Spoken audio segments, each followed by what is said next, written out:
16वीं सदी human history की सबसे रोमांचक सदी थी, क्योंकि ये वही दौर था जब यूरोपियन खोजकर्ता लगातार नए नए द्वीप और महाद्वीपों को दुनिया के सामने ला रहे थे। और इसमें सबसे ज्यादा इम्पोर्टेंट बन रहा था अटलांटिक महासागर, क्योंकि लगभग पूरी दुनिया का ध्यान इसी पर था, या यूं कहें कि पूरी दुनिया अटलांटिक महासागर को एक्सप्लोर करने में लगी हुई थी। तो फिर स्पेन पीछे क्यों रहता? बस फिर क्या था, एक स्पेनिश समुद्री जहाज भी अटलांटिक महासागर में नए नए खजानों की तलाश में निकल पड़ा। इस जहाज का नाम था गैलियन गोल्डन हार्पून और इसको लीड कर रहे थे कैप्टन विलास्को। लेकिन ये कोई खोजकर्ता नहीं बल्कि समुद्री लुटेरे थे। क्या? जी हाँ, आपने सही सुना। बाकी लोगों की तरह ही ये लोग भी निकले तो अटलांटिक महासागर को एक्सप्लोर करने के लिए, लेकिन किस्मत को शायद कुछ और ही मंजूर था, क्योंकि अचानक मौसम खराब हो गया, जिसकी वजह से ये लोग डायरेक्शन भूल गए और इनका जहाज ओशन में ही गोल गोल चक्कर लगाने लगा। हालात इतने ज्यादा खराब हो गए कि अब इनका मकसद खजाना ढूंढना नहीं बल्कि सही रास्ता ढूंढना बन गया था। अब जैसा कि हम सभी जानते हैं, अटलांटिक ओशन को एक्सप्लोर करना या इसमें छिपे खजाने का पता लगाना कोई 1 या 2 दिन की जर्नी नहीं है, बल्कि इस काम में महीने और कभी कभी साल भी लग जाते हैं। क्योंकि यह सदियों पुरानी बात है, तब गूगल अर्थ जैसी कोई चीज मौजूद नहीं थी, तब न डायरेक्शन का पता था और न ही रास्तों का।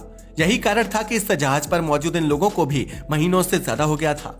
ये बस एक सही रास्ता ढूंढने की कोशिश कर रहे थे, बट इस लंबे सफर ने इन्हें पूरी तरह से थका दिया था। और अब ये अपने साथ जो खाने पीने का सामान लेकर आए थे वो भी लगभग खत्म होने वाला था। यानी कि अगर कुछ दिन और इन्हें सही डायरेक्शन ना मिली तो इनका समुद्र में भूख और प्यास से मर जाना तय था। इन लोगों ने अब तो सही सलामत वापस जाने की आस छोड़ दी थी, मगर तभी अचानक से एक चमत्कार हुआ और वहीं कुछ दूर पर एक टापू दिखाई दे रहा था। इस टापू को देखकर जैसे इन सभी लोगों की आंखों में आशा की एक चमक आ गई। ऐसा लग रहा था कि जैसे प्यासे को पानी मिल गया हो।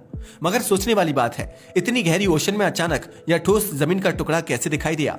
वेल, सच में यह सोचने वाली बात तो थी, बट ये लोग बहुत थके हुए थे और कुछ भी सोचने और समझने की कंडीशन में नहीं थे। अब तो इन्हें बस रुकने की एक जगह चाहिए थी, क्योंकि ये किसी भी तरह से जमीन को महसूस करना चाहते थे। और इस टापू ने इनकी सोई हुई उस उम्मीद को जगा दिया था। इसलिए बिना किसी लॉजिक के विलास को जहाज को टापू की तरफ ले गए। वहां जाते ही ये सारे लोग जमीन को देखकर खुशी के मारे उछलने लगते हैं। जहाज को एक तरफ लगाकर बारी बारी से सभी क्रू मेंबर्स इस टापू पर उतर गए, लेकिन उन्हें ये नहीं पता था कि उनकी खुशी चंद मिनट की मेहमान है। जिस टापू को देखकर वे खुश हो रहे थे, वह कुछ ही पल में एक बुरे सपने में बदलने वाला है। जी हाँ, आपने सही सुना। जैसे ये लोग उस टापू पर उतरे तो इन्हें कुछ अजीब सा महसूस हुआ। ऐसा इसलिए क्योंकि यह जमीन बाकी जमीन से बिल्कुल अलग थी, क्योंकि ये हार्ड लैंड नहीं बल्कि थोड़ी सॉफ्ट और फिसलन वाली जगह थी। इनफैक्ट इस पर पैर जमाना भी मुश्किल था, जिसकी वजह से इन लोगों को चलने में भी मुश्किल हो रही थी। साथ ही उन्होंने महसूस किया कि यह जमीन का टुकड़ा बाकी सभी टापुओं से बिल्कुल अलग है।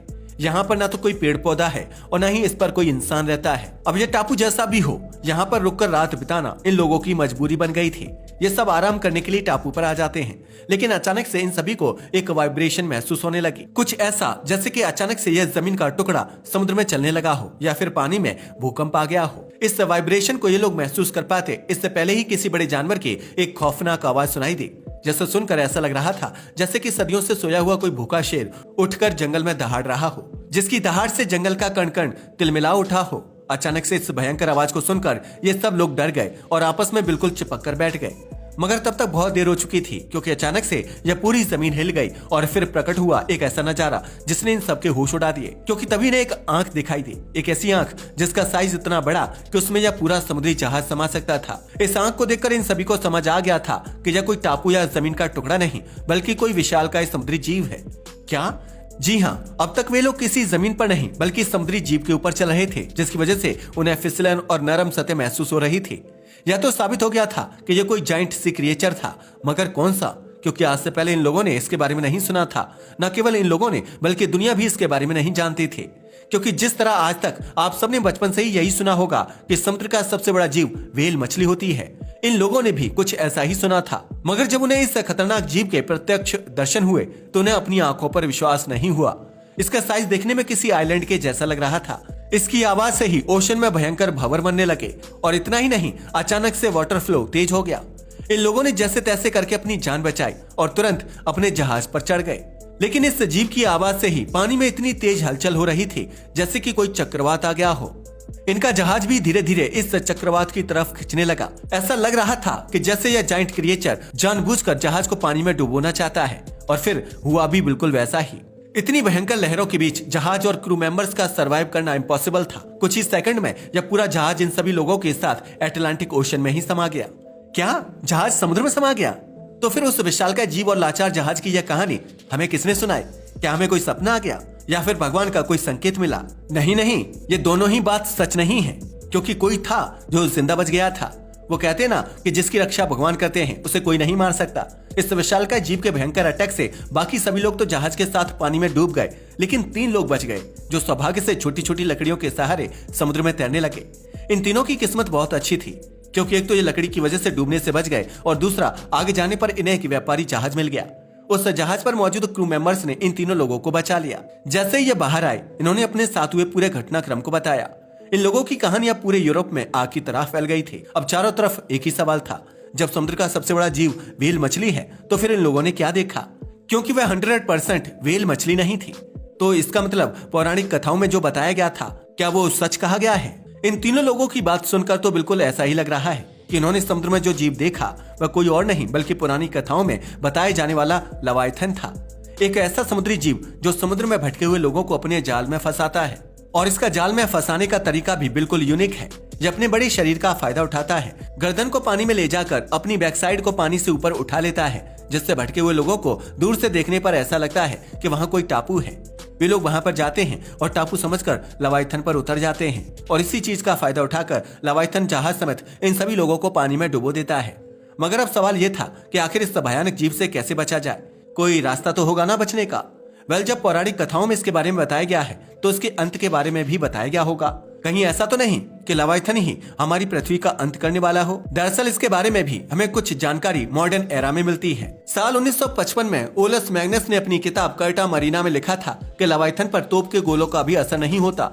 मगर आपको जानकर हैरानी होगी कि इस जीव के बारे में जिक्र लगभग हर रिलीजियस बुक में किया गया है। हालांकि इन किताबों में इसका नाम अलग अलग है, लेकिन यह जीव एक ही है, लवाइथन। फॉर एग्जाम्पल, हिंदू धर्म ग्रंथों में एक ऐसे समुद्री जीव के बारे में जिक्र किया गया है जिसका शरीर विशालकाय है। यह देखने में सांप के जैसा लगता है और इससे वरुण, मकर और समुद्री नाग जैसे नाम दिए गए हैं। महाभारत के समुद्र मंथन में दिखाई जाने वाली वासुकी भी लवाइथन से समानता रखता है। इस्लाम की पवित्र किताब कुरान में भी एक ऐसे समुद्री जीव का जिक्र किया गया है जिसे मानव आंखों से देख पाना नामुमकिन है।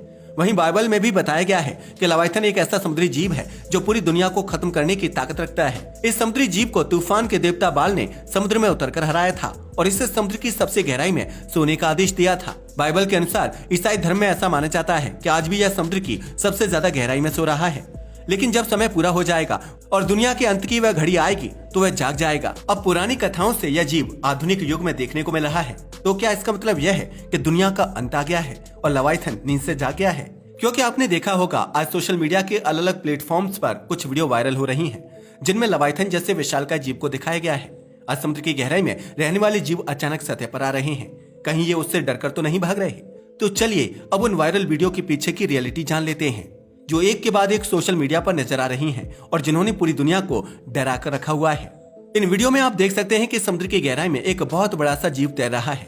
तो क्या यह जीव सच में लवाइथन है? ये जानने के लिए आपको गूगल अर्थ की एक मिस्टीरियस इमेज के बारे में भी पता होना चाहिए, जिसने समुद्र के नीचे छिपे हुए एक रहस्य की तरफ सबका ध्यान खींचा है। दरअसल यह इमेज है दक्षिण अमेरिका के तट के पास अटलांटिक महासागर की, जहां पर गूगल अर्थ की यह इमेज जमकर वायरल हुई थी। इस इमेज में समुद्र के नीचे एक बहुत बड़े जीव की आकृति बनी हुई है, जो देखने में बिल्कुल सांप की जैसी लगती है। इस इमेज का साइज इतना बड़ा है कि यह अपने आप में एक आइलैंड जैसा लगता है। इंटरनेट पर आप सर्च करोगे तो पता चलेगा कि यह इमेज समुद्र के अंदर सोए हुए लवाइथन की है, जो अब जाग गया है। अगर यह इमेज वाकई हकीकत है तो लवाइथन दुनिया के लिए इतना डेंजरस होने वाला है कि यह एक साथ एक कॉन्टिनेंट में तबाही मचा सकता है। लेकिन इस इमेज में हकीकत जैसा कुछ है ही नहीं। तो आखिर क्या है हकीकत इस इमेज की और साइंस इसके बारे में क्या कहता है? दरअसल गूगल अर्थ ने ओशन के जो इमेज लिए हैं वह 2000 फीट गहरे हिस्से की है, और यह कोई जीव की इमेज नहीं बल्कि पानी के गहरे हिस्से में मौजूद चट्टानों की है, जिन्हें देखने पर कोई भयानक जीव जैसा प्रतीत होता है।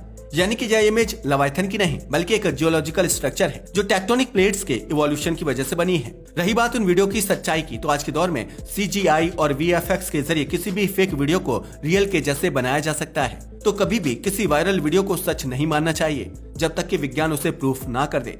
अब तो आपको पता लग गया होगा कि लवाइथन जैसा कोई जीव एग्जिस्ट ही नहीं करता। वैसे आपने लवाइथन से जुड़ी कहानियां कहां पर देखी हैं? हमें कमेंट करके जरूर बताइएगा। धन्यवाद।